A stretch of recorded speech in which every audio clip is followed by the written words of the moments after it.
우리가 할 게 수행밖에 없죠. 뭐 하세요? 그냥 삶은 삶대로 살아가고 우리가 할 일은 수행이죠. 수행과 삶은 조화로울 수 있습니다. 수행과 삶이 딴 게 아니죠. 수행과 삶이 따로따로도 하면요. 초보고요. 수행을 억지로 할 때, 내가 애써서 노력해야만 수행될 때, 그건 수행과 삶이 따로죠. 근데 수행이 점점 자연스러워지고 점점 내재화되고 어떤 마음의 힘이 자기 조건 속에서 굴러갈 때 그건 수행이 삶이 돼 나가는 거죠. 그냥 알면서 말하고 뭐 알면서 설거지하고 알면서 청소하면 되는 거죠. 근데 이렇게 그때 안다는 게 왜 중요한가? 그렇게 안다면요 절대 여러분 삶에 매몰되지 않아요. 왜냐하면 마음이 아는 순간 이미 알아지는 것으로부터 많이 물러나 있기 때문에 그렇죠. 우리는 자유롭고 자는 존재죠. 내일이 부처님 탄신일이에요. 석가탄신일. 부처님이 오신 나라입니다. 우리나라는 부처님 오신 날, 부처님 돌아가신 날, 부처님 성도하신 날 이게 다 다르잖아요. 남방은 이게 다 같은 날이에요. 이게 자연의 섭리 비슷한 모양이에요. 부처님 오신 날, 돌아가신 날, 성도하신 날. 이게 영어로는 메이풀문인데 메이풀문 5월 대보름인데 메이풀문이 언제인지 모르겠어요. 왜냐하면 음력이 다 달라요. 서양 음력하고 미얀마 음력하고 우리나라 음력이 다른 거죠. 미얀마 음력 1월 1일은요 거의 4월 말이에요. 4월 중순 4월 말 띵잔 끝나는 날. 음력 시작할 날이 달라서 메이풀문은 메이풀문인데 이 메이가 5월달이 언제 메이인지 모르겠어요. 근데 엄청 더울 때가 석가탄신일이에요. 내가 한번 미얀마 시골에 석가탄신일 부처님 오신 날에 미얀마 시골 절에 숲속에 산 적이 있었어요. 근데 그 나라는 우리처럼 이렇게 대대적으로만 한 건 없어요. 나름 이제 의미 있는 날이라서 사람들이 절에 엄청 많이 오고 법회도 있고 한데 재밌는 거는 사람들이 절에 보시하러 와요. 무슨 보시를 할까요? 사람들이 무슨 보시를 하냐면요. 물보시를 해요. 물보시. 말해서 안악들이 다 물을 이고 왔어요. 그 절에 있는 물통을 채워줘요. 그게 보시였어요. 미얀마는 우기, 건기가 아주 명확하게 구분되죠. 건기 때는 비가 하나도 안 와요. 절에 물이 하나도 없는 거예요. 그래서 그 물 채워주는 게 당시 부처님 오신 날 미얀마 사람들이 보셨어요. 그리고 볼수에 물 주고. 뭐 우리처럼 대단하게 물 하는 건 없는 것 같아요. 여담으로 물 이야기 한다면은 내가 미얀마 시골 살 때 우기 때 물이 없잖아요. 절에 물이 바짝 말랐어요. 근데 절에 또 우물도 없어요. 노스님 한 분하고 같이 그 숲속 절에 살았거든요. 우물은 거기서 한 200m 정도 떨어져 있는 다른 절에 있었어요. 내가 거기 있으면서 건기 때 한 일이 뭐냐면 맨날 노스님 하루에 한 번씩 샤워해야 되니까 노스님이 샤워할 물을 떠다 주는 거예요. 이게 물통 짊어지고 이렇게 지게같이 물통 2개 얹고 가서 떠서 채우고 해서 매일 노스님 샤워할 만한 물을 채웠죠. 그리고 절에서 쓰는 뭐 설거지 물, 음식하는 물, 신도들이 오면 음식해야 되니까 그런 물 채우겠던 걸 몇 달 동안 했어요. 근데 이제 이게 띵잔 지나고 4월 중순 지나면서 미얀마 기후가 확 바뀌어요. 북부에는 그때 뭐 엄청나게 바람이 많이 불고 가끔 한 번씩 구름이 생겨요. 가끔 한 번씩 구름이 생기다가 어느 날 옛날에는 멀리 있으면 구름이 생겼는데 어느 날 구름이 정말 우리에게까지 와서 비를 뿌리기 시작하는 거예요. 일종의 소나기죠. 한 6개월 동안 바짝 말랐잖아요. 노스님만 나오고 창문에 둘 다 고개를 탁 내밀고 비 오는 걸 이렇게 보고 있는 거예요. 다른 것 하나도 안 하고. 비 오는 건 보고 있는데 그렇게 행복할 수가 없어요. 행복의 조건 아주 단순합니다. 비 오는 걸 그렇게 보고 있는데 그렇게 마음이 푸근하고 행복하고 충만할 수가 없어요. 내일이 부처님 오신 날입니다. 부처님이 왜 위대할까요? 여러분 나모따사 바가와따 아라또 삼박삼부따사 하면은 뭔가 와닿는 게 있나요? 습관적으로 하죠, 솔직히. 부처님이 어떤 분일까요? 뭐 내일 우리 석탄절이니까 부처님 이야기 좀 해봅시다. 부처님은 신이 아니죠. 신이라면 사실은 쉽게 와닿아요. 왜냐하면 우리가 신에 대한 이미지가 있거든요. 전지전능, 완벽한, 나의 행복을 주관하는 절대적 권력을 갖고 있는 분 하면 신에 대한 이미지는 쉽게 생겨요. 그래서 신이라고 하면 이렇게 신이 탄생한 날이다 하면은 마음에 어떤 감상이 쉽게 생길 것 같아요. 근데 부처님이 탄생하신 날이다 하면 사실은 별로 마음에 안 와닿아요. 아마도 우리나라에서 내일 석가탄신일이다 해서 사람들이 이렇게 환희롭게 느끼는 많은 사람들은 부처님의 탄생을 마치 나의 행복을 주관하는 신의 탄생과 같이 비슷한 입장에서 보기 때문에 쉽게 생기는 거예요. 근데 부처님이 신이 아니거든요. 그럼 도대체 부처님은 어떤 분인가? 도대체 우리가 어떻게 그분을 이해해야 될 것인가? 부처님은 인간이죠. 인간인데 처음 태어났을 때는 우리 같은 인간이었어요. 이게 중요하죠. 여러분 어떤 존재예요? 고통받는 존재. 나는 어떤 존재인가? 고통받는 존재. 석가모니 부처님, 고타마, 시달타로 태어났을 때, 시달타로 이분이 태어났을 때 우리하고 똑같아요. 고통받는 존재로 태어났죠. 늙은 사람 보면서 이분은 두려워했어요. 나도 늙는다고. 병든 사람 보면서 이분은 두려워했어요. 나도 병들겠구나. 죽은 사람 보면서 이분은 두려워했어요. 나도 죽겠구나. 내 삶이 이렇게 불완전하구나. 불완전한 존재로 태어났죠. 우리처럼. 중요한 건 우리처럼이에요. 우리처럼 불완전한 존재로 태어났어요. 그리고 이 불완전한 존재로서 그 불완전한 존재에 만족하지 못하고 이 불완전함을 해결하기 위해서 떠났어요. 길을 떠나는 거죠. 그리고 길을 찾고 찾았지만 못 찾죠. 별별 걸 다 해봐요. 그래도 못 찾아요.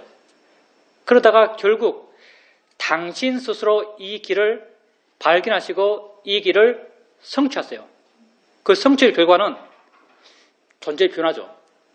고통받는 존재에서 고통받지 않은 존재가 된 거죠. 고통받지 않은 존재, 다른 표현을 하면 욕심과 어리석음이 없는 존재예요. 욕심과 어리석음이 없는 존재예요. 여러분도 가끔 수행하다 보면 지혜가 나요. 지혜가 생기면서 마음이 대상으로부터 물러나고 가벼워지고 자유로워지는 경험을 해요. 물러나고 가벼워지고 자유로워졌을 때 여러분 마음엔 번뇌가 약해진 거예요. 고통이 줄어든 거죠. 근데 아직 우리는 힘이 약해서 그 상태가 되었다가 다시 원상복귀. 그 상태가 되었다가 가끔 되었다가 다시 원상복귀. 근데 부처님은 그 상태를 완전하게 만들었죠. 그 상태를 완전하게 만든 거예요. 언제나 그 상태에 사셨어요.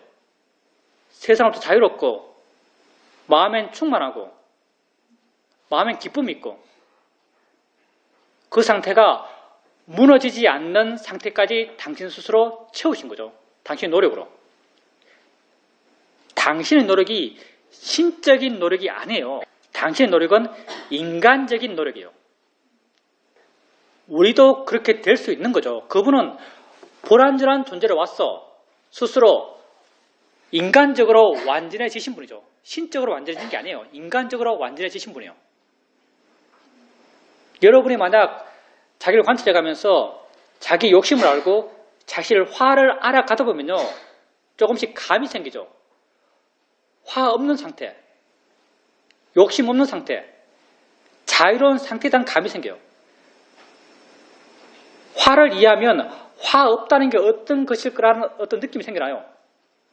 그리고 붓다는 이런 화와 욕심이 완전히 없는 분이다라고 이해한 순간, 그러니까 화 없다는 게 어떤 것인지 이해되고 욕심 없다는 것이 어떤 상태인지에 대한 감이 있는 사람은요, 붓다께서 욕심과 화가 완전히 없는 분이다라고 생각하는 순간요, 마음에 뭔가 느낌이 생겨나요. 그게 진정한 붓다에 대한 어떤 찬탄이죠. 정말 붓다는 대단하시다. 이분께서 이렇게 세상으로부터 자유로워졌다 하더라도요, 세상에 무심하거나 세상의 흐름으로부터 완전히 벗어나 있는 세상의 어떤 삶의 전개 이야기로부터 완전히 벗어난 분이 아니에요. 이분은 그냥 인간이에요.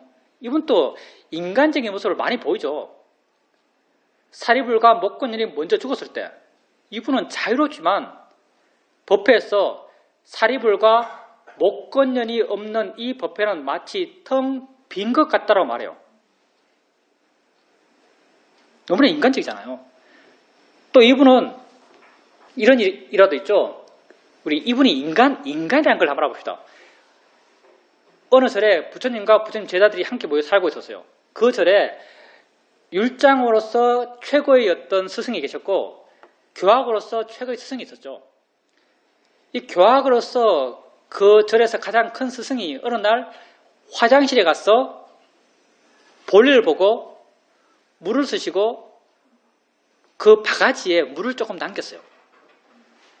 그 나왔죠.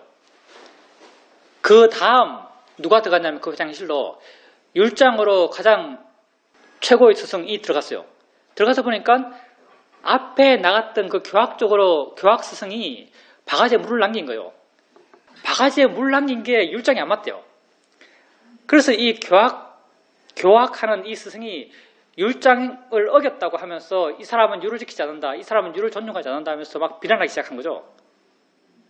그러니까 교학 스승도 거기에 반론을 제기하고 율하는 사람도 또 반론을 제기하고 싸움이 막 붙은 거예요. 이 싸움이 얼마나 큰 싸움이냐면 스님들이 두 쪽으로 갈라져서 싸우고 제가 신도들이 두 쪽으로 갈라져서 싸우고 제일 재밌는 건 뭐냐면 하늘의 천신들도 두 쪽으로 갈라져서 싸웠대요. 하늘의 천신들도. 중요한 건 부처님이 그 절에 사셨어요. 부처님이 중재하려도 중재가 안 돼요. 부처님은 스스로 자유로운 분이죠. 이놈들 하늘의 징벌을 받으라 해서 징벌 줄 수 있는 분이 아니에요. 스스로 자유로울 뿐 세상의 흐름에는 그냥 흐름에 들어가 있는 분이에요. 세상은 흘러가지만 흐름부터 자유롭지만 세상의 흐름 자체를 바꿀 수 있는 분이 아니에요.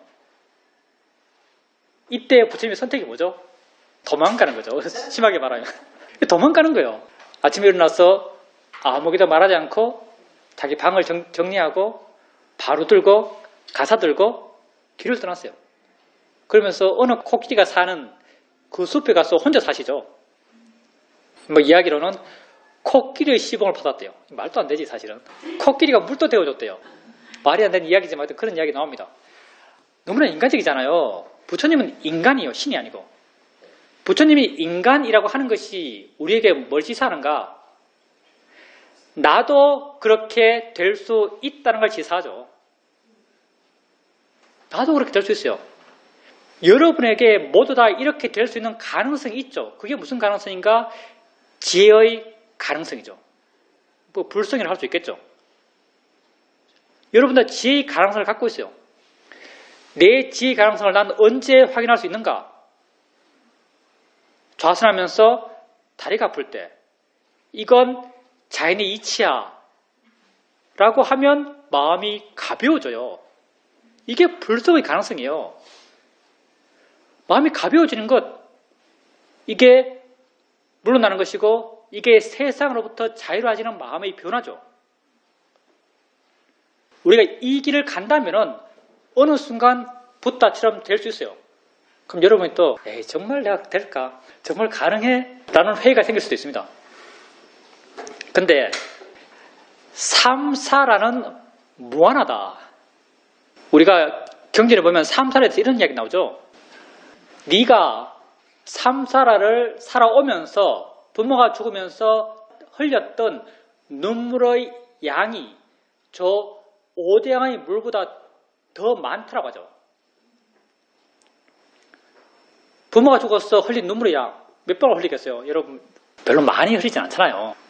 근데 그 물을 모으면요 5대양 6대주의 그 전체의 물보다 많대요. 이게 왜 가능한가?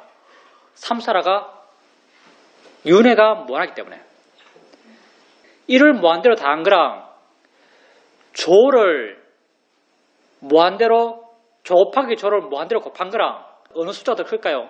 예, 똑같아요. 이게 수학적 개념이죠. 무한의 개념이죠. 똑같아요. 삼사라는 무한해요. 여러분이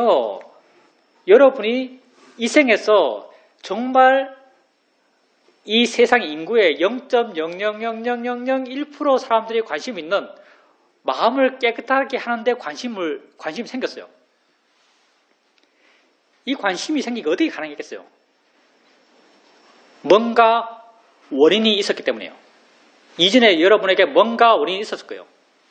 이 원인이 정말 중요하죠. 뭔가 원인이 있어서 이 생에서 여러분은 마음을 깨끗하게 하는 것, 내 노력으로 내 삶의 본질을 바꾸는 것, 여기에 관심이 생겼어요. 그리고 지금 이 생에 수행하고 있어요. 수행하면서 나는 여러분에게 많은 이해가 생겼을 거라고 생각해요. 일어나는 게 저절로 일어난다. 눈 뜨면 저절로 본다. 화날 일 있으면 마음이 저절로 화낸다. 화내는 게 내가 아니다. 생각은 마음이 한다. 다음에 느낀다. 내가 느끼는 것이 아니고 조건되어 느끼는 거다. 여러분이 이런 것에 대해서 깊든 얕든 알게 모르게 많은 이해가 생겼을 거예요. 이번 생은 정말 중요한 생이죠. 정말 이해가 많이 생겼어요. 이런 이해가 한 생, 두 생, 세 생, 네 생, 무한생, N생이 사인다 생각해보세요. N생. 붓다는 이렇게 생겼을 거예요. 붓다가 왜 완전히 끝냈을까요? 그 생에서 완전히 끝냈다고 볼 수도 있겠지만 이렇게 지혜사한 걸 N생 했겠죠. N생. 그래서 그 마지막 피날레를 2500년 전 시달타로 태어나서 끝내셨겠죠. 우리도 할 수 있어요. 중요한 건 간다는 게 중요한 거죠. 간다는 것. 중요한 건 한다는 게 중요한 거예요. 한 걸음 한 걸음 나아간다는 거죠. 이게 우리에게 얼마나 중요한 가능성이에요. 지혜가 생길 수 있다는 가능성. 지혜가 생기기 위해서 많은 것이 필요한 게 아닙니다. 우리가 물론 수행의 과정을 아까 기초수행 부분을 하면서 엄청 복잡하게, 내가 들어도 복잡해요 사실은. 말을 해야 되니까. 우리가 말이 필요한 사람이죠. 논리적 이해가 필요한 사람이고. 말을 해야 되니까 엄청 복잡하게 이렇게 쭉 이야기했어요. 그런데 사실 싹 다 필요 없고요. 여러분이 지혜가 생기기 위해서 해야 될 것은요.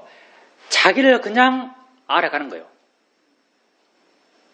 자기 하고 있는 걸, 자기에게 있는 걸 그냥 알아가는 거예요. 느낌 있다 알고, 소리 있다 알고, 생각 있다 알고, 자세히 뭐가 있다고 자세히 알 필요는 전혀 없어요. 사실은 자세히 아는 게 수행적 병이에요. 이건 느낌이야, 이건 소리야, 이거 어떤 소리야, 어디 있는 소리야, 이건 어떤 형태의 소리야, 어떤 형태의 리듬이야, 이거는 법으로서 뭐야, 이거는 어떤 심소가 모여서 일어나는 거야, 이건 50도가 심소가 하는데 뭐에 속하는 거야, 이거 일어나면 50도가 심소가 하는데 어떤 심소가 모여서 이 작용을 해. 이렇게 자세히 아는 게 사실 병이에요. 누구나 할 수 있는 알머의 수준이면 충분하죠. 있다고 그냥 아는 거예요. 대충 알면 알수록요, 사실 더 바른 수행에 가까워요. 대충 알고 해 나가다 보면 그러한 일어남에 대한 이해는 저절로 생겨나요. 정말 여러분 자신을 알아가 보십시오. 대충 알면 돼요. 느낌 있다 알고, 소리 있다 알고, 느낌 있다 안다라고 내가 느낌 있다고 이게 단정적으로 그 부분을 약간 정확하게 이름 붙여서 설명하지만요. 수행하는 여러분은 그냥 슬 지나가면서 슬 터치해주시 알면 돼요. 있네라고 살짝 알면 돼요. 알고 해 나가다 보면요.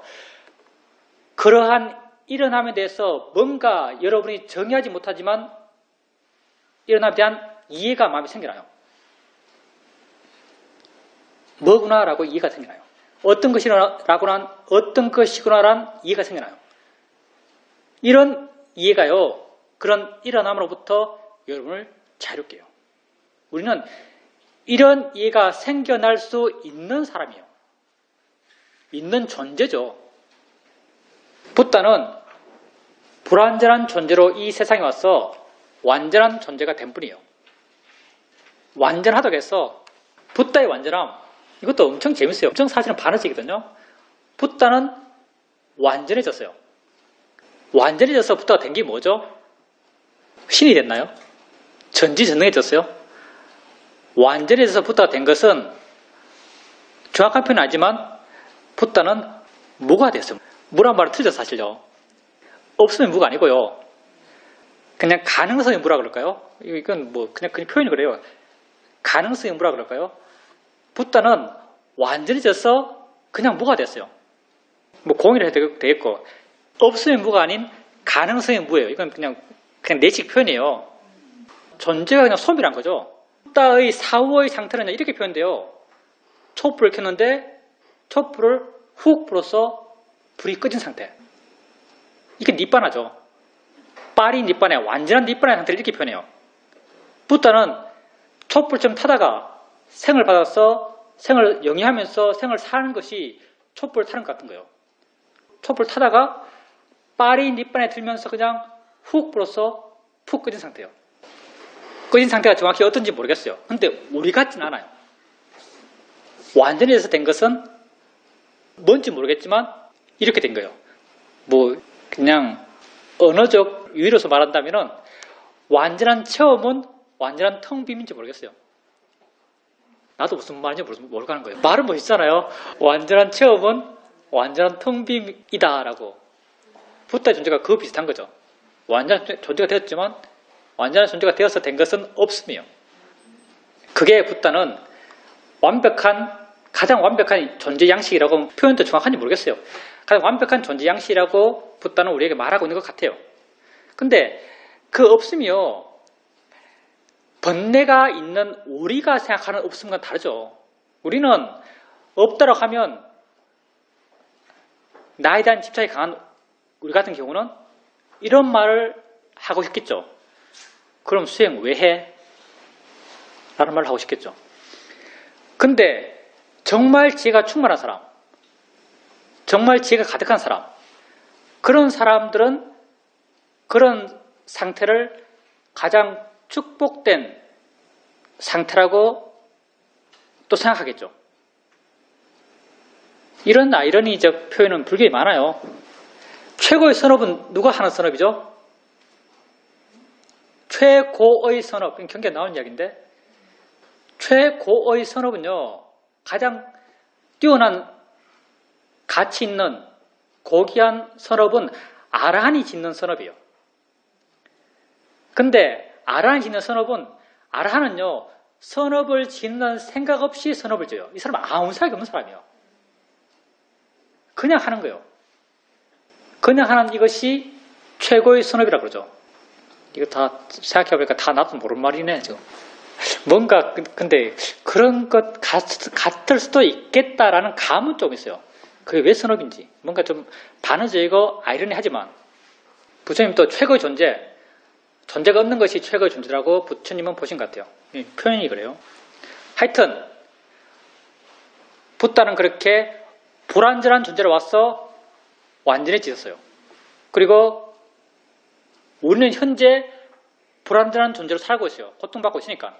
우리도 완전해질 수 있어요. 우리가 지금 현재 당장 내가 완전해져야지라고 생각할 수는 없겠죠. 왜냐하면 우리 업장은 두꺼우니까.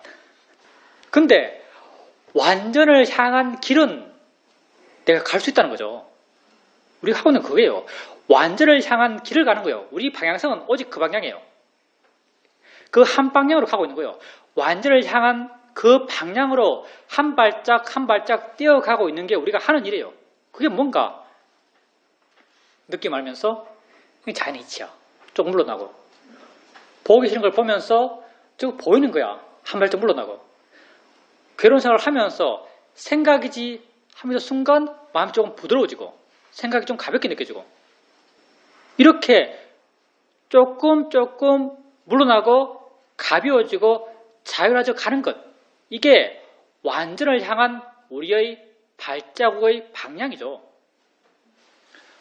우리가 자유로워지는 건요, 그게 없는 걸로 만들므로써 자유로워지는 게 아니에요, 우리는. 그건 완전해졌을 때 하는 이야기고요. 과정에 있는 우리는요, 이 과정에서 만나는 그 무엇이 되었든 있는 그것으로부터 자유로워지는 거예요. 화가 안 나야만 자유로워지는 게 아니에요. 화가 나더라도 알아지는 그 화를 바르게 봄으로써 화로부터 물러나고 화로부터 가벼워지고 화가 좀 만만해지는 순간 나는 그 과정에서 만나는 화로부터 조금 완전을 향해서 한 발짝 내딛는 거죠.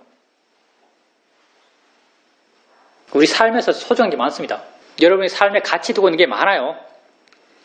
근데 한 발짝 물러나서 보면요, 뭐 아무리 가치 있더라도 알고 보면 다 나의 해석이에요. 알고 보면 그 자체가 가치 있는 게 아니고요, 내가 부여한 가치예요. 내가 부여한 가치에 내가 묶여 있는 거죠. 내가 부여한 가치에 내가 묶여 있는 거예요. 내 스스로 내 목을 조이고 있는 거죠. 고통이라는 목조임이죠. 내 스스로 내 목을 조이고 있는 거예요. 어떻게 생각하면 풀려고 하면 굉장히 쉽게 풀 수 있을 것 같지 않나요? 내가 조이고 있는데 내 손 풀면 되죠. 내가 조이고 있는데 내 손만 풀면 되는데. 그래도 우리 업장은 두꺼워요.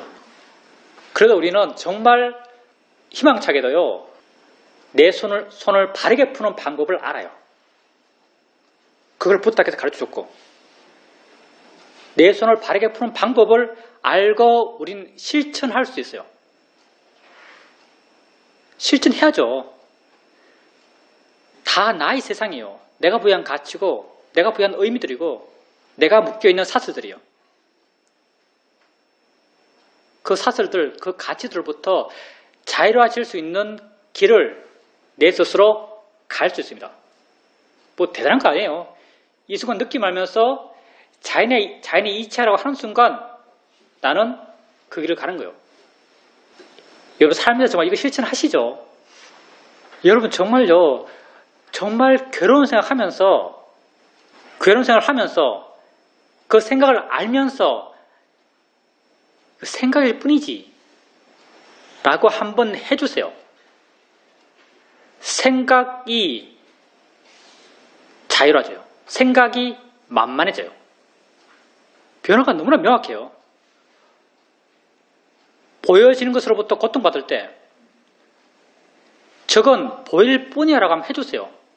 마음이 지혜 방향으로 움직여요. 그게 자유로움으로 가벼워짐으로 내게 느껴져요. 듣기 싫은 소리 들을 때 소리일 뿐이야 라고 한번 해주세요. 그러면 마음이 지혜 방향으로 움직여요. 우리에게 자유로워지는 길이 있는데 그걸 안 간다는 건 진짜 어리석은 일이죠. 그렇지 않나요? 자유로워지는 길이 있는데 그 길을 안 간다는 것.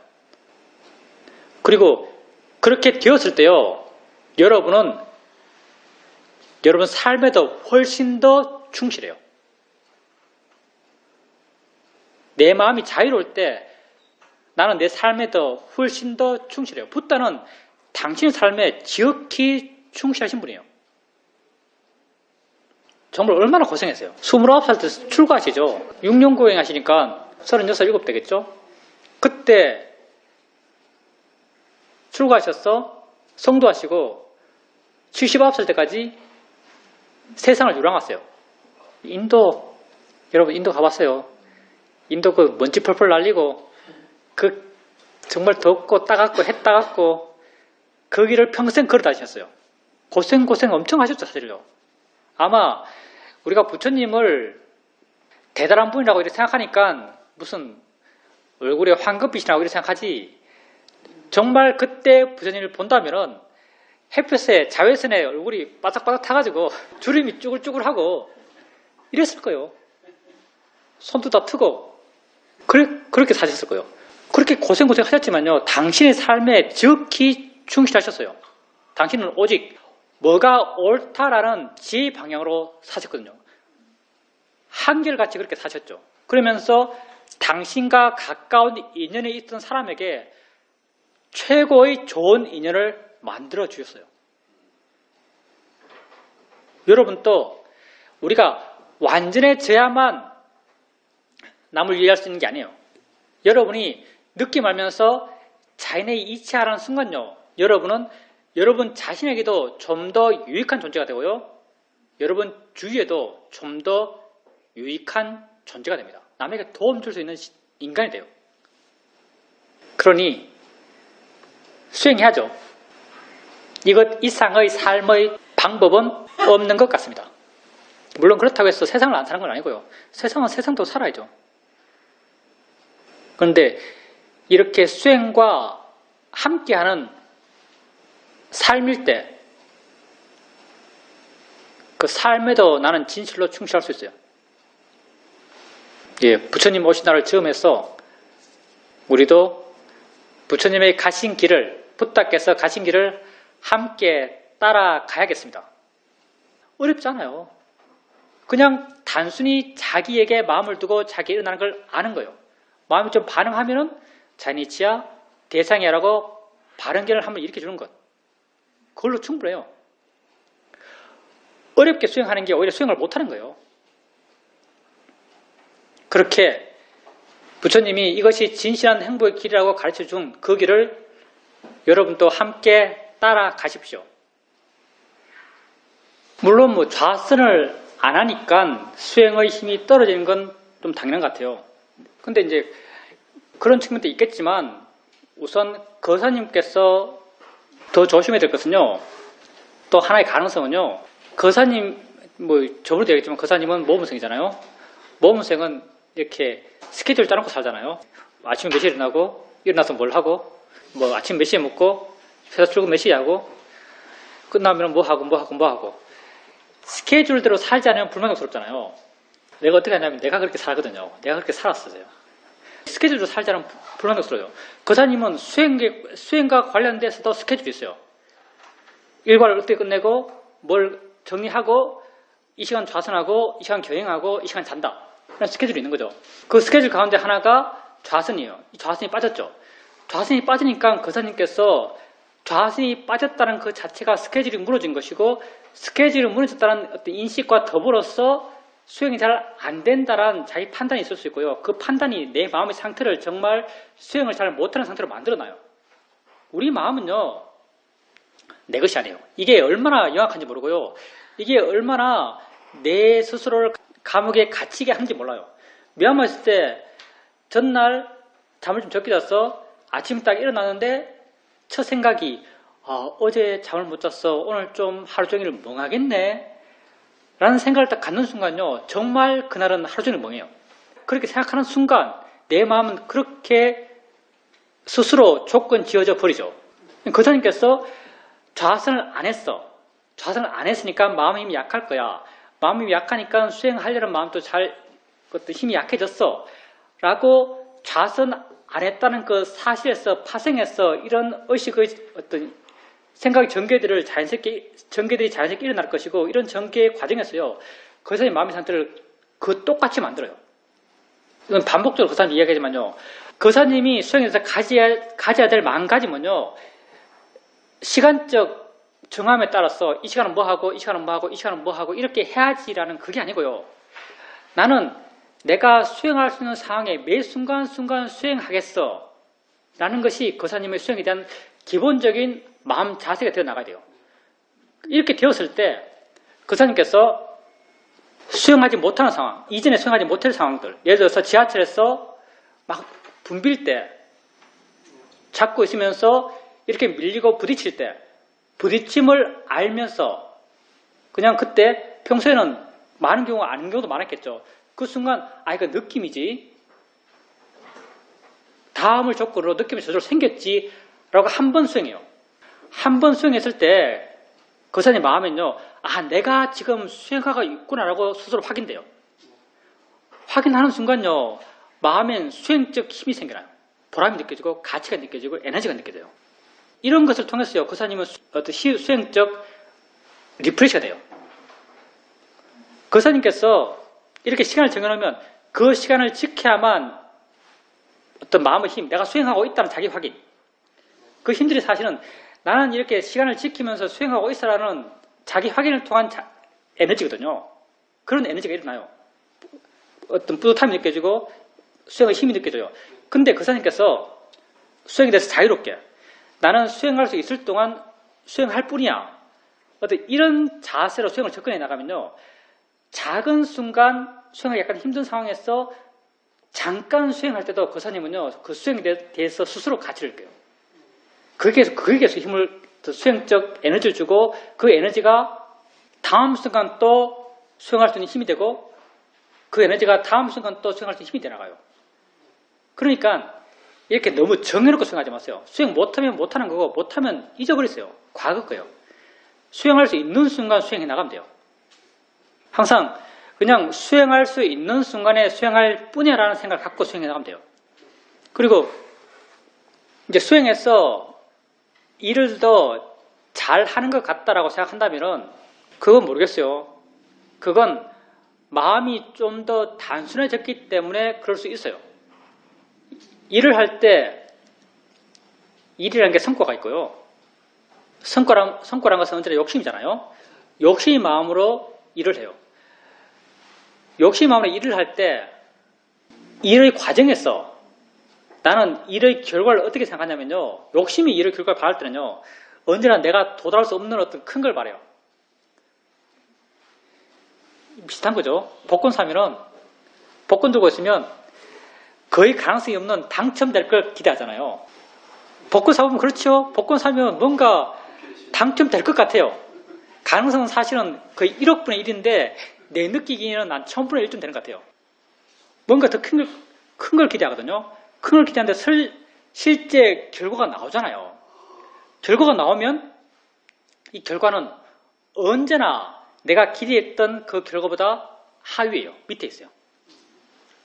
그러니까 내 판단은요. 일이 잘 안 됐다. 원하는 만큼 안 됐다. 잘 못한다. 이런 생각을 하기 쉽겠죠. 설령 일을 잘 됐더라도 난 이렇게 판단해요. 왜냐하면 기대하는 게 컸으니까. 욕심이 언제나 큰 걸 바라니까. 근데 거사님이 수행하시고 마음 좀 깨끗해요. 현재 있어요. 현재 일을 해나갈 뿐이에요. 거사님 일을 한다면 그때도 마음은 현재 있을 거예요. 그때 그 현재에 집중해서 수행할 뿐이에요.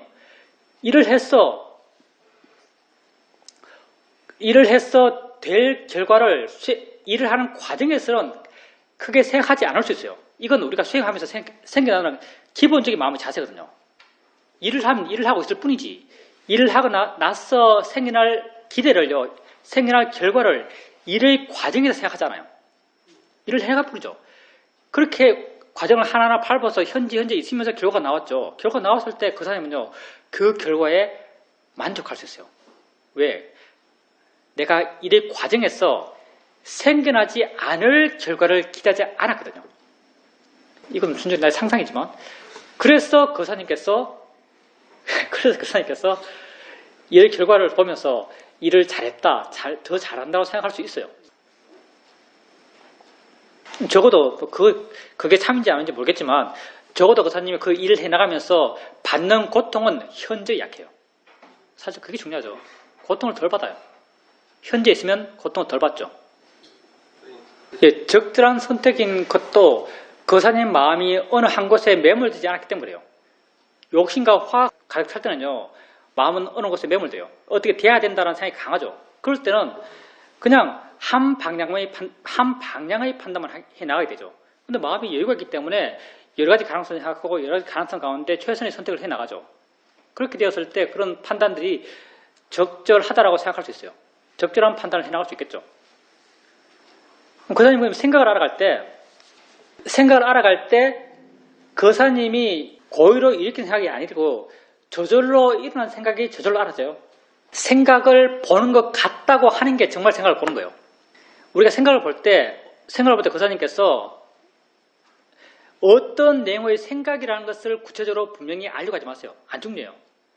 나는 생각을 볼 때 맨 처음에 생각을 안다고 했을 때 이 생각은 어떤 내용의 생각이야. 그 내용에 대한 판단을 분명히 하는 걸로 생각을 분명하게 안다고 생각했어요. 근데 그게 틀렸어요. 내용을 분명히 아는 게 생각을 아는 게 아니고요. 그 존재를 인식하면 그게 더 훨씬 더 바르게 하는 거예요. 생각이 있다는 그 자체가 생각의 법의 작용이에요. 그게 법에 가까운 거예요. 생각의 내용을 분명하게 보는 건요. 관념을 분명하게 보는 거예요. 생각이 있다고 그냥 알고 있으면 그게 생각을 바르게 보는 거예요. 그리고 이렇게 있다고 알 때 그 생각이 저절로 자연스럽게 일어난다고 한다면요. 교사님이 수행하는 마음이 그만큼 가볍기 때문이에요. 그리고 교사님께서 지금 바르지 않다고 말했는데 앞에 있는 것, 전면에 뭐가 있듯이, 전면에 아는 마음이 있듯이 아는 것이 바르지 않은 건 아니에요. 옛날에 쇼민 사이도, 쇼민 큰 사이도 같은 경우는요, 마음을 가슴 앞에서 보라 그랬어요. 왜냐하면 내가 개입하고 내 노력이 좀 들어가고 그리고 열심히 수행할 때 그리고 바르게 볼 수 있었을 때 마음은 내 앞에 있는 것 같아요. 이건 내 노력의 방향이 앞으로만 향하기 때문이에요. 관념적으로. 내가 뭘 노력하면요. 알려고 노력하면 내 뒤쪽에 있는 걸 알려고 노력하는 건 굉장히 어색하고요. 내 앞쪽에 있는 걸 알려고 노력하는 건 아주 자연스러워요. 눈은 앞쪽을 보니까. 그래서 마음을 할 때 마음도 뒤에 있는 듯이 느끼기는 거의 불가능하고요. 앞에 있는 듯이 느끼는 건 아주 쉬워요. 그래서 마음이 앞에 있는 듯이 느껴져요. 그래서 마음이 앞에 있는 듯이 느껴지는 건 전혀 문제가 안 돼요. 어쩌면 더 바르다고 할 수 있어요. 교사님께서 아직까지 마음을 알기 위한 개인적 노력이 완전히 사라지지 않았기 때문에요. 지금 상태에서 그건 아주 자연스럽고 아주 바람직해요. 그리고 생각도 그냥 여기 앞에 있다면 아주 발라요. 그리고 생각을 할 때 거사님께서 주로 보는 건 아는 마음을 알잖아요. 뭐 아는 마음인지 어떤 잘 모르겠지만 뭐 이런 부시자면 아는 마음이죠. 대상들이 알아지고 있고 대상들이 알아지고 있고 알아지고 있는 대상과 함께 존재하는 뭔가가 있는 듯이 느끼잖아요. 이렇게 표현할 수 있나요? 예, 뭔가가 있는 듯이 느끼잖아요. 뭔가 있는 것이 아는 것이라고 아는 쪽으로 이해하려고 하면 이게 아는 건 맞다라고 마음이 동의돼요. 근데 아는 것을 이해하려는 나의 노력을 하지 않으면 그냥 뭐가 있어요. 그냥 뭐가 뭐 하고 있는 것 같아요. 이 정도면 충분하거든요. 뭐가 뭐 하고 있는 것 같아요. 안다는 것도 이 안다는 언어적 표현을 빌린 관념적 표현이에요. 아는 마음도 뭘 하고 있는 거죠. 안다고 말하면 이건 관념적 표현이에요. 보는 마음도 뭘 하고 있는 거지 본다고 말하면 이건 관념적 표현이에요. 정말 내가 이건 아는 마음이라고 이해하려고 아는 방향으로 힘을 쓰면 이건 안다고 이해돼요. 보는 마음도 마찬가지예요. 보는 마음이지라고 보는 쪽으로 이해하려고 나의 에너지를 쓰면요. 본다고 이해돼요. 근데 나의 노력이 배제인 상태로 그냥 있음을 이해하고 자연스럽게 이해되는 그대로 머물게 되면요. 그건 뭐가 뭘 하고 있는 거예요. 어떤 것의 존재감이 느껴져요. 그걸 안다고 보기도 애매하고 본다고 보기도 애매하고 듣는다고 보기도 애매해요. 그냥 뭐가 뭘 하고 있어요. 이 뭐가 뭘 하고 있는 건요. 아는 것도 그거고 보는 것도 그거고 듣는 것도 그거고 느끼는 것도 그거고 생각하는 것도 그거예요. 이건 나이예요. 난 이걸 마음법 귀일할 때 귀일 그 하나로 생각해요. 우리가 처음에는 감각기관에 의지해서 그 하나하나를 따로따로 이해해 나가지만요. 나중에 결국은요. 법의 공통적인 것을 봐나가요. 뭐가 뭘 하는 거죠, 그냥. 자연스럽게 해 나가다 보면 결국은 뭐가 뭐 하는 걸 계속 봐나가요. 생각을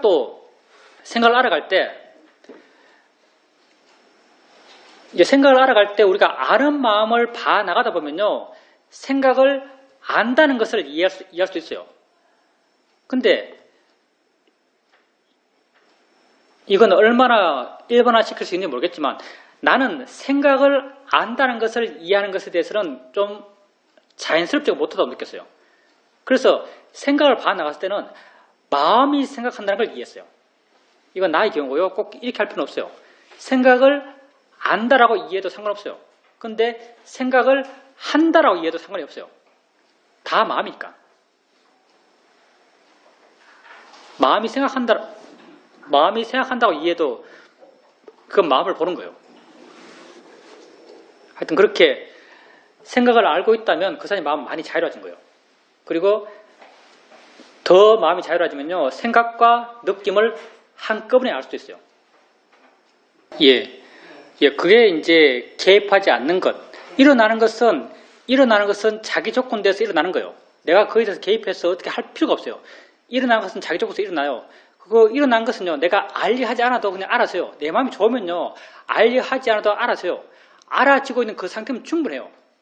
내가 알려 그러고 어떻게 알려 그러고 그걸 어떻게 하려 그러고 할 필요는 전혀 없는 거죠. 그럼 보살님께서 그렇게 지금까지 보살님은 수행에 개입하고 어떤 방향을 스스로 옳다고 생각하고 그 방향으로 나아가려고 애쓰고 한 수행을 하셨죠. 그런 게 필요가 없어요. 가면 어느 방향으로 마음이 움직이면 그리 간다고 보고 있으면 돼요. 이렇게 물러나 있는 것은 이게 관심 있는 거예요. 그럼 보살님께서 앞으로 개인적으로 노력해야 될 방향 어느 방향에 하면요, 지혜의 방향으로 노력하셔야 돼요.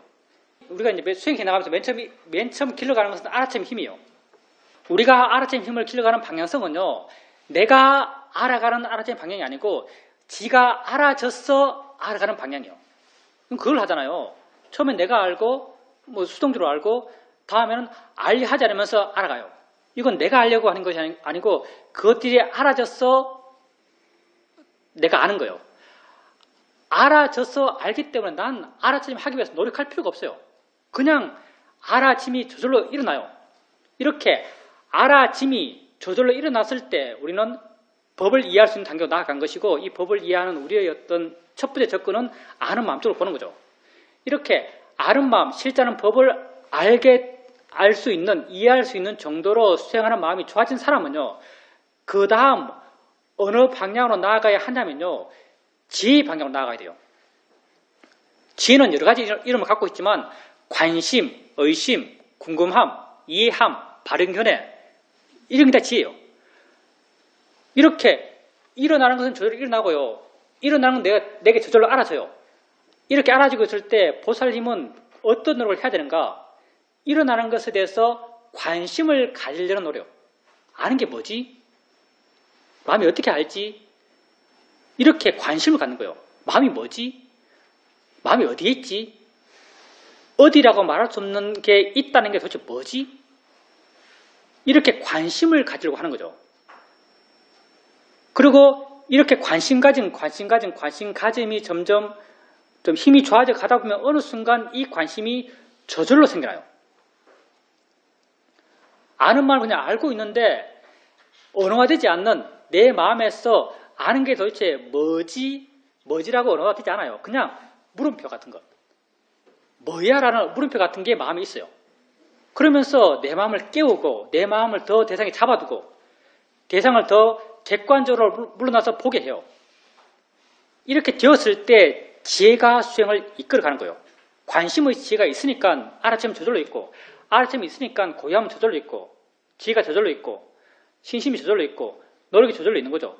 이렇게 관심의 지혜가 수행을 이끌어가면서 우리가 말한 오륙의 균형, 사이드 말로는 대상과 아는 마음만 있는 상태, 내지는 사이드 표현식으로 법이 수행하는 상태가 되는 것이고, 이런 상태 속에서 알든 모르든 새로운 지혜가 또 생겨나는 거죠. 보살님께서 지금 그렇게 수행되는 건 너무나 좋은 수행의 상태고요. 그때 지속적으로 관심을 일으키려고 하세요. 노력한다면 그 방향이고요. 관심이 있다면 할 필요 없어요. 있으면 돼요. 아마도 보살님께서 그때 수행 상태가 좋았을 거고요. 그때 관심이 있다는 게 뭐냐면 아는 마음이 쭉 이어지고 있어요. 보살님 그때 쭉 이어지고 있을 때 보살님의 관심의 대상이 뭔지 모르겠지만 아마도 안다는 것에 관심이 저절로 있을 수 있고요. 또 다르다면 지금 현재 이렇게 있다는 것에 대해서 관심이 그냥 있을 수 있고요. 내가 이렇게 산다는 것, 나의 존재가 뭔지에 대한 관심이 있을 수 있고요. 이렇게 나의 현재에 대해서 뭔가에 대한 관심의 마음이 있었을 거예요. 이 관심의 마음은 보살님이 억지로 일으킨 게 아니고요. 마음에 저절로 있는 거예요. 이걸 칠각지에서는 담마위자야 그러죠. 택법각지. 법에 대해서 조사하는 마음이에요. 내가 조사하는 게 아니고요. 마음이 스스로 궁금해서 조사하는 거예요. 법에 대해 조사하는 마음. 이게 저절로 있는 거예요. 이렇게 내 마음이 좋아져 가는 거죠. 그러니까 우리 수행의 방향은요, 언제나 한 방향이에요. 내가 줄어들어가는 방향이에요. 수행에서 맨 처음에는 나의 노력으로 올라가요. 근데 인계점에 도달하면요, 나의 노력은 줄어들어요. 사이도께서 대학교에 다니면서 초등학교 공부를 하는 사람이 많다, 이런 말을 하죠. 그게 모든 게 자연스럽게 일어났는데도 내가 개입해서 되려고 수행하는 사람, 만들려고 수행하는 사람, 그런 사람을 사이도께서는 이렇게 표현하는 거예요. 대학교에 다니면서도 초등학교 공부를 하는 사람이 많다. 수행자 이야기죠. 자연스럽게 관심을 일으키면서 되어지는 대로 수행해 갔어요. 뭐가 되든 보살님의 좋은 수행 상태는 관심 있는 상태가 좋은 수행 상태예요. 관심이 지혜고요. 지혜가 있으면 마음이 충만해요. 보살님이 아마 그때 지혜로 인해서 충만한 마음을 느꼈을 거예요. 그게 충만한 마음, 그게 신심이에요. 하고 있다는 것에 가치가 느껴져요. 그게 마음의 힘이 되고요. 그 마음의 힘이 바로 신심이에요. 신심과 노력이죠. 당연히 알아차림 따라오고요. 알아차림이 있으면 일어나는 것부터 내 마음은 멀어져 있어요. 이게 고요함이고요. 관심 있고 지혜고요. 오력이 다 이렇게 함께 굴러가는 거죠. 그때 보살님께서 내 상태가 이렇다라는 자기 확인이 되던가요? 내 상태가 이렇다라는 자기 확인은요, 그게 곧 일종의 나예요, 나. 그게 나의 개입이거든요. 자꾸 해나가다 보면요, 그렇다는 자기 확인도 안 될 거예요. 그렇다는 자기 확인이 안 되는 순간이 사실 더 좋은 상태예요. 그렇게 해나가다 보면 자연스럽게 내가 줄어들고 내가 없는 상태가 조금씩 되어 나갈 거예요. 그게 우리 모습이죠. 보살만 그런 게 아니고 다 그래요. 그리고 그 통도사의 그 시리가, 그 통도사의 보여주는 풍경들이 보살님을 시게 하지만 그 순간적인 것이고요. 그거 끝나면 다시 원래로 돌아가요. 근데 보살님께서 그렇게 고민하고 있는 그것에 가장 어떤 깊이 있는 건요, 보살님이 갖고 있는 스스로에 대한 집착 때문에요. 취사 선택이 옛날엔 잘했는데 지금은 복잡하다, 이게 아니고요. 주제가 지금은 복잡한 주제가 생긴 거예요. 옛날에 단순했던 것도 옛날에도 복잡한 일이 있었으면 보살님은 굉장히 우왕좌왕했어요. 지금 보살님에게 어떤 문제가 생겼고 그 문제에 대해서 선택을 해야 되고 그 선택사항에 대해서 굉장히 많은 고려사항이 있고 그 고려사항 가장 뿌리 깊이 있는 것은요, 보살님이 갖고 있는 자기에 대한 집착이에요. 보살님께서 어떻게 되어야 한다는 전제가 있는 거죠. 어떻게 돼야 하나 전제가 있는데 그 전제에 비해서 현실은 그렇게 맞지 않기 때문에 고민하는 것이고, 근데 그 전제대로 하려니까 현실적인 어떤 저항들이 많은 거죠. 그러니까 계속 왔다 갔다 하는 거예요. 그럼 어떻게 해야 될 것인가? 우리가 최선의 선택을 하는 방법. 최선의 선택을 하는 방법은 어떤 문제가 있어요. 문제는 선택을 해야 돼요. 선택해야 되는데 선택을 하기 위한 어떤 조건들은 굉장히 복잡해요. 여러 사람이 걸려있고, 경제 이익도 걸려있고, 나의 어떤 그 육식 편안도 걸려있고, 복잡하겠죠. 근데 문제가 뭔지 난 알고 있어요. 그럼요, 그 문제가 뭔지 알고 그냥 던져주세요. 던져두고요, 수행하세요. 몸과 마음에. 수행하는 거예요. 몸과 마음에 관심을 두고 수행하세요. 수행해서 점점점 마음에 욕심이 줄어들잖아요. 화가 줄어들잖아요. 욕심과 화가 줄어드는 순간요, 보살님 마음에는 이 문제에 대해서 해결책을 결정해야 되라는 어떤 에너지는 있어요. 근데 에너지는 있는데 보살님은 수행해요. 수행하면서 점점점 마음이 깨끗해지고 마음이 가라앉아요. 가라앉았지만요, 이 에너지는 살아있어요. 마음이 깨끗해졌을 때 어느 순간 이 에너지가 답을 내요. 어떻게 해야 되는 것이 옳다라는 확실한 답을 줘요. 이 답이 나오는 순간 내 스스로 이게 분명한 100%의 참된 답이라고 스스로 확신해요. 그대로 하면 돼요. 이게 통찰지가 나오는 것과 똑같은 패턴이에요. 지혜로서 결정하는 거예요. 통찰지도요, 이거하고 똑같이 나와요. 통찰지 어떻게 나오는가? 내용이 실제인가 관념인가는 다르죠. 나오는 패턴은 똑같아요.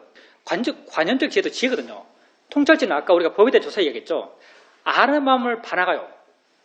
아는 말 반항하는데 아는 말이 뭐지? 뭐가 알지? 어떻게 알지? 마음 존재가 도대체 뭐지? 내가 매 순간순간 언어적으로 표현하지 않지만 뭔가 궁금해요. 뭔가 궁금해 하는 이 마음의 에너지, 이게 보기도 좋다는 마음이죠. 이 궁금해하는 마음의 에너지가요, 보살님 케이스에서는 이 문제의 답, 이 문제의 결정을 해야 되는데 라는 에너지와 똑같은 패턴이에요. 아는 마음이 뭔지 궁금한 거예요. 이 에너지가 있지만 내가 하는 건 소리 듣고 느낌 알고 생각 알고 해나가면서 점점점 마음이 가벼워지고 자유로워지고 마음이 좋아져가요. 좋아졌지만요, 이 안다는 게 뭐지라는 것에 대한 궁금함은 마음에 살아있어요. 이렇게 마음이 좋아졌을 때 어느 순간 나도 모르게 불현듯 이 에너지에 대한 답이 나와요. 안다는 게 뭐구나, 마음이란 게 뭐구나 라는 답이 나와요. 이게 통찰적인 케이스거든요. 통찰적이 이렇게 나요. 똑같이요, 삶의 내용에 있어서도 내가 아무리 그 결정을 무시하려 해도 무시될 수가 없어요. 그러죠. 해야 돼요. 이 에너지가 살아있거든요. 근데 보살님께서 수행해 나가면서 마음이 좋아지면요, 어느 순간 마음 스스로가요, 이게 옳다라는 확신을 갖고 결정을 해요. 이 결정은 욕심 없는 마음, 나에 대한 집착이 없는 마음이 한 결정이에요. 이 결정이 옳다라고 난 그 순간 100% 확신해요. 근데 이 결정의 맹점이 뭔지 아세요? 그때는 정말 100%예요.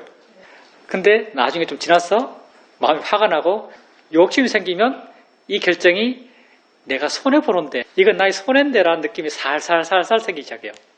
그럼 차선은 뭔가? 이 첫 번째 최고의 결정 케이스예요.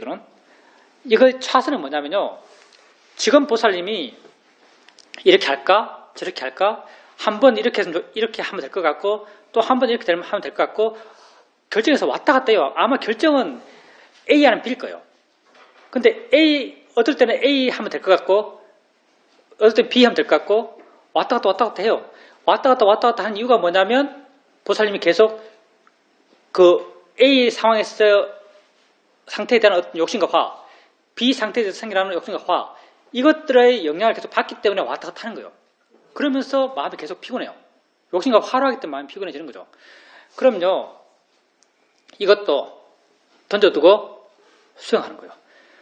수행해서 보살님께서 느낌 알고 소리 알면서 마음이 좀 가라앉고 가벼워지고 자유로워지고 해서 마음이 좀 좋아졌을 때, 마음에 고요한 힘이 좀 생겼을 때, 그럴 때 소형 이제 지혜가 나는 게 최고겠지만, 지혜가 나지 않더라도 이렇게 마음이 좀 고요해졌을 때 이 문제를 다시 갖고 와서 생각해 보는 거예요. 그러면은 욕심과 화로 그 문제를 생각했을 때보다 훨씬 더 객관적으로 바르게 그 문제를 갖고 와서 생각할 수 있어요. 훨씬 더 객관적으로 바른 판단을 낼 수 있는 거죠. 그러니까 그때 마음이 좋았을 때 판단하세요. 만약에 지금 내가 생각하는데 계속 마음이 이리 왔다 저리 갔다 이렇게 생각해서 화나고 저렇게 생각해서 화나고, 만약 마음 상태가 그렇다면요, 그 생각하지 마세요. 그 생각하지 마세요. 어차피 틀린 결정이에요. 욕심과 화는요, 바른 결정을 할 수가 없어요. 욕심이 하는 결정은 이미 정해져 있어요. 화가 하는 결정도 이미 정해져 있어요. 바른 결정을 할 수가 없어요. 그러니까 그때는요, 욕심과 화로 왔다 갔다 하고 마음이 괴로울 때는요, 결정하지 마세요. 일단 수행하시고 마음이 가벼워지고 자유로워지도록 마음을 만들어 나가세요. 그리고 마음이 좋아졌을 때 한번 그 문제를 갖고 생각해 보는 거예요. 그러면 훨씬 더 객관적인 상황에서 바른 판단을 할 가능성이 높아져요. 그리고 소리에 대해서 위층 아래층에 소리가 나요. 큰 소리가 나죠. 큰 소리가 났을 때 보살님이 수행하잖아요. 보살님은 지금 자신의 상태를 표현할 때 수행하는 것이 내 몸과 마음에 관심을 두는 것이고, 내 몸과 마음에 관심을 두면서 소리에 관심을 두지 않았어. 소리를 무시할 수 있었어. 내가 화내지 않았다. 그래서 이것이 선업이다. 이렇게 말했는데요, 이게 아니에요. 이게 아니에요. 소리가 보살님 밖에 있는 게 아니에요. 소리가 보살님 안에 있는 거예요. 보살님은 소리를 체험하는 상황이 있었죠. 소리를 체험하는 상황에서 나왔어. 시간이 지났어. 소리를 체험하는 상황을 다시 돌이켜보니까, 그때 내가 내 몸과 마음을 꽉 잡아두고 해서 소리에 마음이 안 갔어. 덜 화냈다. 잘했구나. 선업을 쌓았네. 이렇게 판단하는 거죠. 이건 관념적인 내 삶에 대한 해석일 뿐이고요. 소리가 보살님 밖에 있는 게 아니에요. 소리가 보살님은요 위층에 있는 소리를 듣는 게 아니에요. 보살님은 보살님 귀에 온 소리를 들어요. 소리는 곧 보살님 자신이에요. 물질은요 보살님 나중에 이야기하겠지만요 물질 또한 보살님이에요.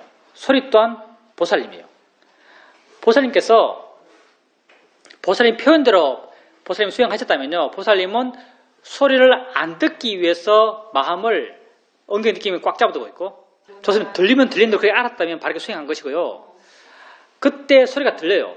소리가 들릴 때 보살님께서 소리를 단지 소리일 뿐이다. 대상이다. 자연의 이치라고 이렇게 아셨다면요. 들리는 소리로부터 자유로웠을 거예요. 예, 소리 또한 보살님 속이에요. 그게 세상을 살면서 내게 문제가 되는 건요. 내가 욕심 갖고 화 갖고 있는 것이 나에게 문제가 돼요. 내가 욕심 없고 화 없는 것은요. 그 무엇도 내게 문제가 되지 않아요. 소리가 왜 보살님에게 문제가 되지 않는가? 소리에 대한 화가 없기 때문이에요. 그러니까 보살님이 노력해야 되는 것은요. 소리를 없애려고 노력해야 되는 것이 아니고 화를 줄이려고 노력해야죠. 화가 안 났으니까 문제가 안 되는 거예요. 설령 그때 화가 났다 하더라도 화 또한 보살님에게 알아지는 거예요. 화 또한 이해해야 될 것이고 화 또한 소리처럼 자유로워질 수 있는 대상이에요. 소리로부터 자유로워질 수 있다면요. 화로부터도 자유로워질 수 있어요. 알아진다는 입장에서는요. 소리나 화나 똑같아요. 내게 욕심과 화가 없으면요. 그 무엇도 내게 문제가 안 돼요. 그러니까 내 삶의 조건을 원망할 필요가 없는 거죠. 문제는 내게 욕심과 화가 있는 게 문제고 내가 이해해야 될 것, 내가 어떤 부여했던 가치를 줘야 될 것은요. 내게 알아지는 것들이에요. 소리에 대해서 내가 가치를 부여했다면 소리를 바르게 이해함으로써 소리에 부여했던 가치로부터 자유로워져야 되고요. 화로부터 내가 고통받는다면 화에 부여한 가치를 화를 바르게 이해함으로써 가치를 줄여가야죠. 그랬을 때 모든 알아지는 것으로부터 난 자유로울 수 있어요. 보살님은 그때 알아지는 소리로부터 자유로웠던 거예요. 이 원리에 대해서 보살님이 명확히 이해한다면요. 다른 알아지는 것도 똑같아요. 보여지는 것도 똑같아요. 느껴지는 것도 똑같아요. 생각도 똑같아요. 보살님은 저 소리를 들으면서 저 소리도 없어질 거야 라고 하는 것은 소리에 대해서 갖는 견해요. 견해인데 이 견해는 뭐라 그럴까요?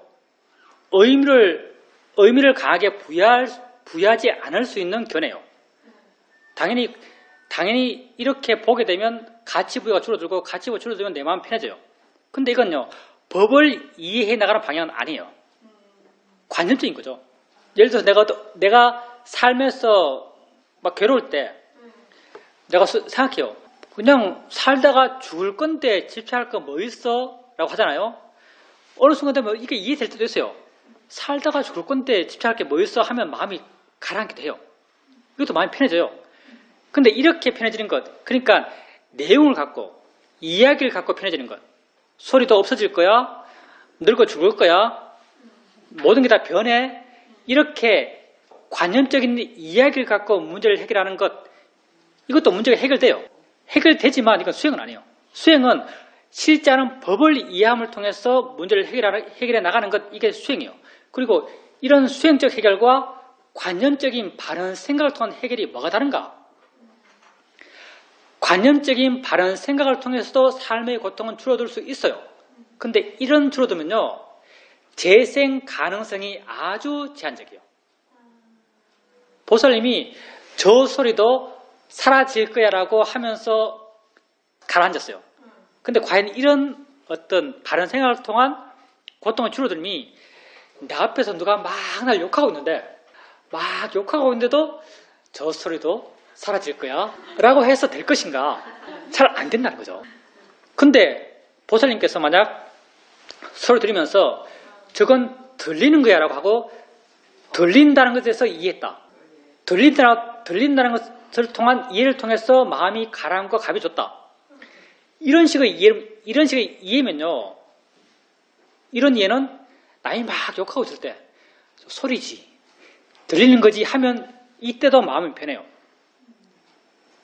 왜냐하면 이 변화는 지혜 때문에 생겼고요. 이 지혜는 알아차림을 기본으로 생겨났어요. 그 소리를 아는 순간 알아차림이 있는 것이고요. 알아차림이 있고 지혜할 수 있는 조건들이 자연스럽게 갖춰져요. 예, 그 생각이 들었잖아요. 무상이라는 것도 생각이잖아요. 보살님이 무상한 걸 보는 게 아니에요. 사해라고 할 수도 있겠지만 사해로도 뭐가 좀 부족하죠. 왜냐하면 그때 무상은요, 법의 무상, 사실 무상의 진짜 무상은요, 법의 무상함이요. 법이 무상한 거죠. 근데 보살님이 무상한 건요, 관념의 무상이에요. 지금 있는 저 소리, 내가 관념적으로 해석한 저 소리는 무상해 라고 하는 거죠. 들리는 게 무상해, 이게 아니에요. 그러니까 그때 무상이라고 하더라도요, 이건 우리가 불교에서 말하는 바른 무상에 대한 이해하고는 약간 궤를 달리하죠. 불교의 무상은요, 현재 알아지는 것의 무상함이요. 봄이 일어나는데 이 봄의 일어남이 끊임없이 일어나요. 이게 무상한 거예요. 소리가 들리고 있는데 들리는 소리가 끊임없이 들려요. 이게 무상한 거예요. 내가 저걸 보고 있는데 저 벽을 보고 있는데 저 벽의 보인다는 성질이 끊임없이 일어나요. 이게 물질의 무상함이에요. 어떻게 아는 게 아니에요. 이해하는 거지. 보살님은 아는 말 보잖아요. 아는 말 보세요. 안다고 이해하세요? 안다고 이해할 때 아는 마음이 계속 일어난다고 이해됐어요? 아니면 한 아는 마음이 계속 있다고 이해됐어요? 아니 보살님 마음이 와닿기로 모르겠다면요, 보살님께서 한 아는 마음이 계속 안다고 마음은 생각하고 있는 것 같아요. 근데 보살님께서 마음이 더 좋아지고요, 마음 조건이 더 좋아지고 아는 말 계속 봐 나가다 보면요, 계속 봐 나가다 보면 어느 순간 보살님에게 이해가 돼요. 아는 마음이 계속 일어나는구나. 이게 법의 무상함이에요. 예, 계속 일어나는 걸 이해해요. 그 이해한다는 게요, 계속 일어나는 아는 마음을 체험하기 때문이 아니고요, 계속 일어나는 아는 마음을 내가 보기 때문에 아니에요. 단지 이해하는 거예요. 단지 이해하는 거죠. 마찬가지예요. 저 보이고 있는 성질이 계속 보이고 있다. 보이고 있는 성질이 계속 일어나고 있다는 게요, 보이고 있는 성질의 계속 일어남을 내가 체험하는 게 아니에요. 보이고 있다고 그냥 이해되는 거예요. 내 마음은 수긍해요. 근데 이해되는 거예요. 내가 이해하는 거죠. 그걸 체험하는 게 아니에요. 무상도요, 이렇게 법의 무상을 이해했을 때 이게 언제나 재생 가능해요. 왜냐하면 언제나 현재니까. 언제나 현재 알아차림을 바탕으로 이 무상에 대한 이해가 생겨나기 때문에. 보살님의 무상함은요, 관념의 무상함이죠. 관념의 무상함은 내 마음이 좋을 때는 좀 이해되는 것 같더라도 내 마음이 안 좋으면 이해가 안 돼요. 왜냐하면 이건 바닥이 없어요. 딛고 있는 바닥이 없이 그냥 내 생각 속에서만 있는 거예요. 근데 법의 무상은 딛고 있는 바닥이 명확해요. 어떤 바닥인가 하면 현재 발을 딛고 있어요. 현재라는 것은 곧 현재 나의 삶에 발을 딛고 있는 거죠. 봄에 딛고 있고 들음에 딛고 있고 느낌에 딛고 있어요. 그게 알아차림이고요. 알아차림을 기반해서 그런 무상에 대한 이해가 저절로 있는 거죠. 그러니까 마찬가지로 관념에 대한 이해는 어떨 때는 되지만 어떨 때는 안 돼요. 이 신뢰할 수가 없어요. 법을 바탕으로 하는 이런 이해는요, 언제나 있어요. 하면 할수록 언제나 있어요. 왜냐하면 법은 맨날 체험하거든요. 예를 들어서 소리라고 한다면 소리가 들리는 것이라고 이해했어요.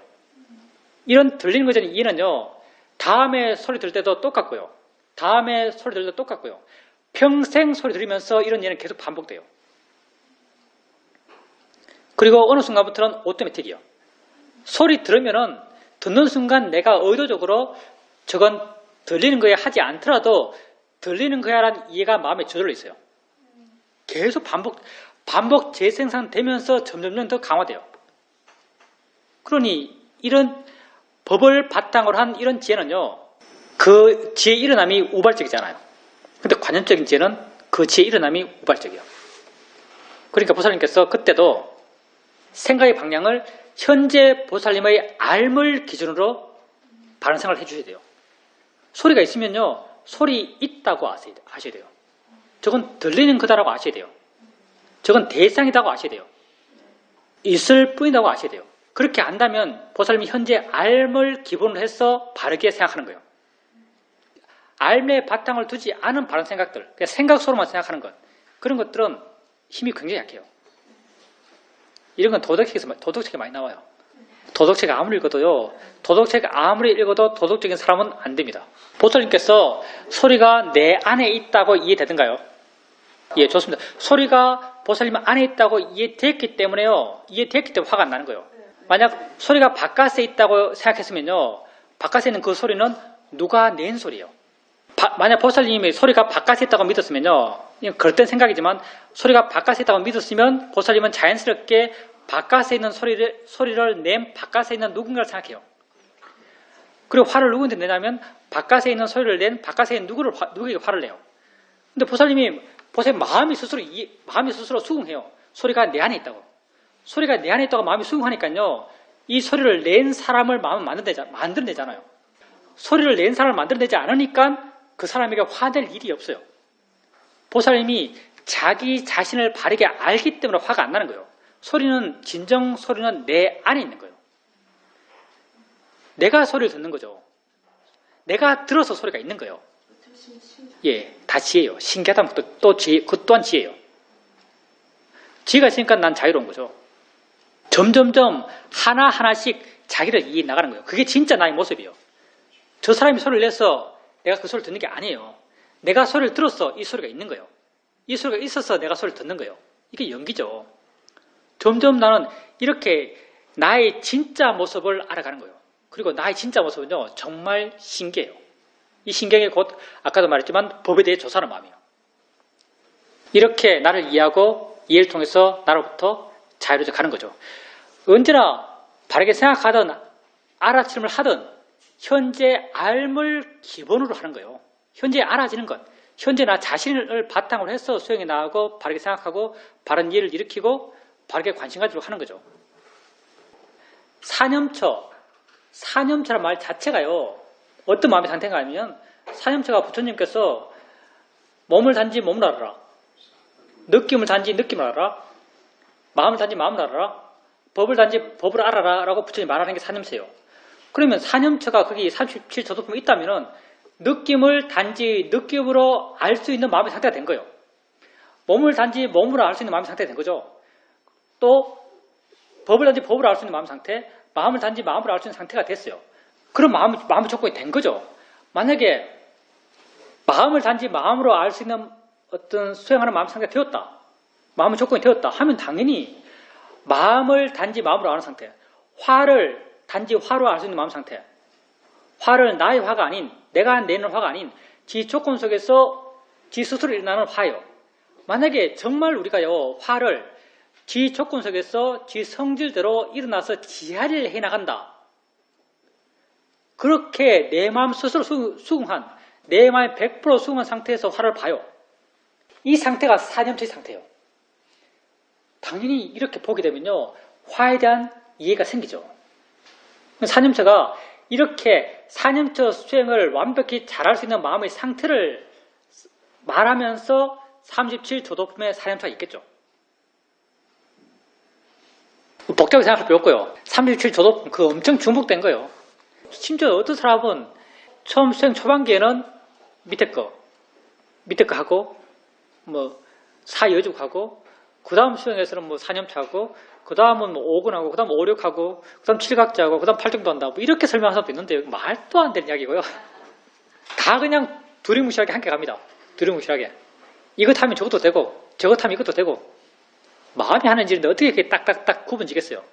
여러분에게 일어나는 것을 바른 견해를 갖고 알아가는 순간 37조도품을 다 한꺼번에 해나가고 있는 거예요. 그런 조건들이 다 여러분 마음에 조금씩 갖춰져 가고 있는 거죠. 그때 개념을 했을 때요, 개념을 우리는 꼭 어느 적 이름을 붙여야만 개념을 생각해요. 뭐 뜨겁다, 차갑다, 빨갛다, 노랗다, 이렇게 붙여야만 개념을 생각하고, 이렇게 안 붙는 것은 뭐 개념이 아니라고 생각하기도 하는데요. 거기서 말하는 상이라고 했을 때, 상은요, 내게 뭐가 있다라고 알아지는 것은 다 상이에요. 옛날에 어느 수행자가 사회독에 물었죠. 손을 펴고 햇볕을 받고 있는데 햇볕을 쬐고 있는데 이 쬐었을 때 손에 느낌이 생긴다. 느낌이 생기는데 이 느낌을 내가 보고 있다. 보고 있는데 난 이 느낌에 대해서 아무런 생각이 없다. 이걸 따뜻하다, 차갑다, 햇볕이다, 느낌이다, 손이다, 아무 생각이 없다. 그냥 순수하게 이 부딪혔을 때 생긴 것을 알고 있다. 그러면 내가 이렇게 알고 있을 때 내가 법을 아는 것이 아닌가라고 어떤 사람이 물었어요. 그럼 사회자가 여기서 뭐라고 말했는가? 법을 보는데 가깝다라고 표현해요. 예, 가깝다. 한마디로 말해서 다르게 표현하면 법을 보는 것이 아니다란 말이에요.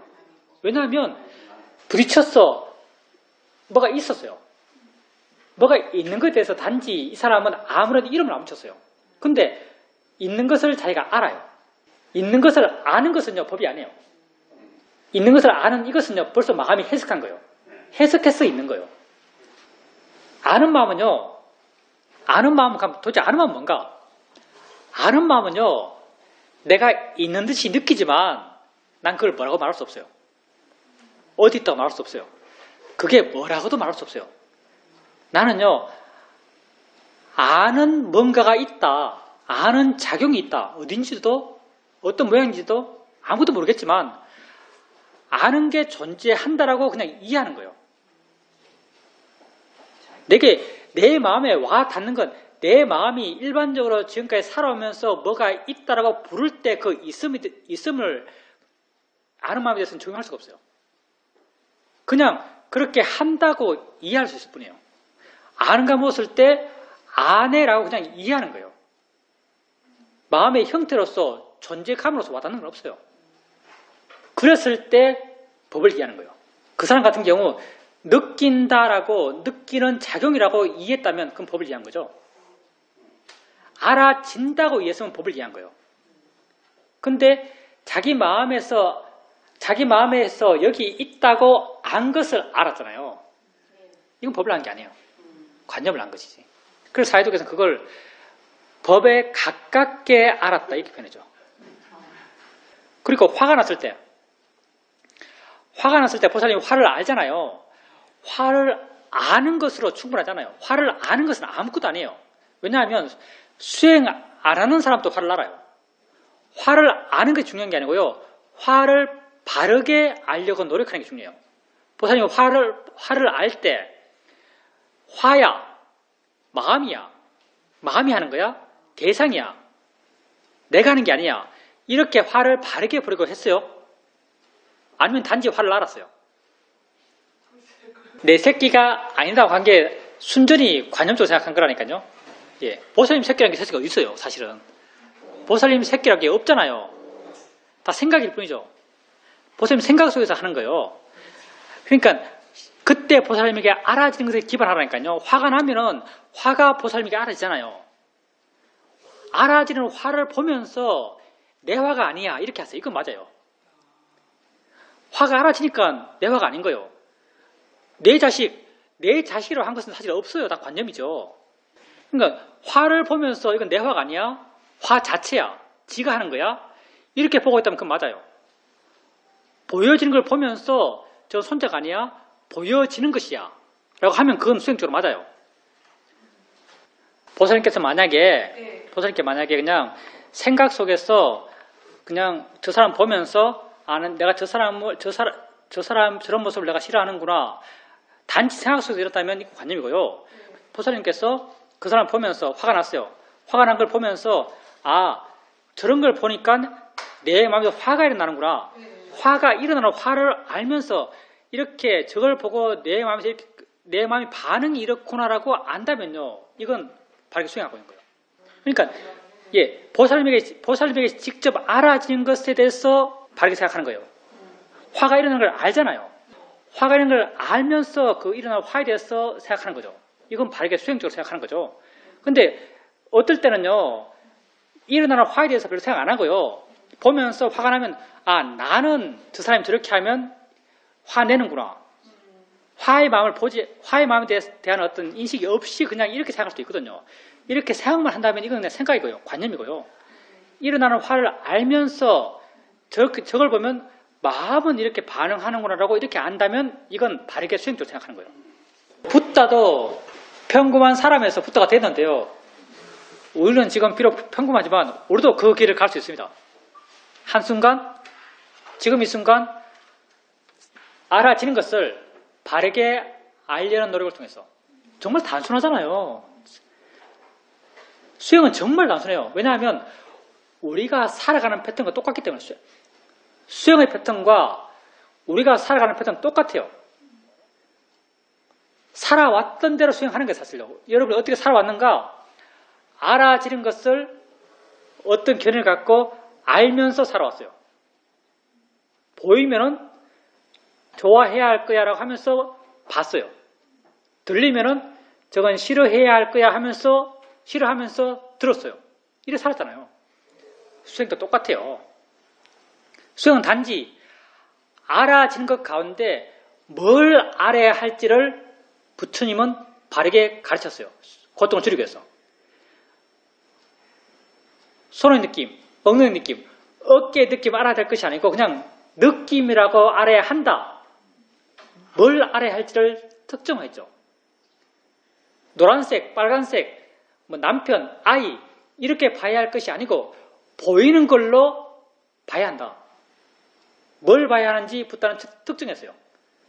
그리고 또 어떻게 봐야 하는지도 특정했죠.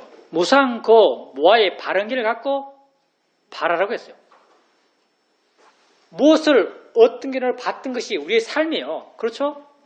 똑같아요. 지금 또 수행도 똑같은 거예요. 알아지는 것을 바른 길을 갖고 알아가는 거예요. 원래 그렇게 살아왔기 때문에요. 수행도 능숙해지면요 그냥 해요. 왜냐하면 우리가 살아왔던 방식과 수행하는 방식이 똑같거든요. 뭘 알아야 할지를 이해하고 어떻게 알아야 할지를 이해한다면요 살아왔던 방식 그대로 수행하는 거예요. 알아지는 것을 어떤 견해를 갖고 알아가는 거죠. 얼마나 단순해요. 근데 이 단순함을 통해서 우리는 고타마처럼 될 수 있어요. 자유로운 사람. 단순합니다. 수행은 정말 쉬운 거예요. 너무 잘하려고 하지 마세요. 잘하려고 하는 거지 오히려 많은 사람들이 병이 됩니다. 대충 하세요. 대충 할 때 사실은 법에 더 가까워요. 그렇게 이어지게 해 나갈 때 여러분에게 그런 것에 대한 이해들이 생겨날 것이고 그런 이해가 우리를 자유롭게 할 것입니다.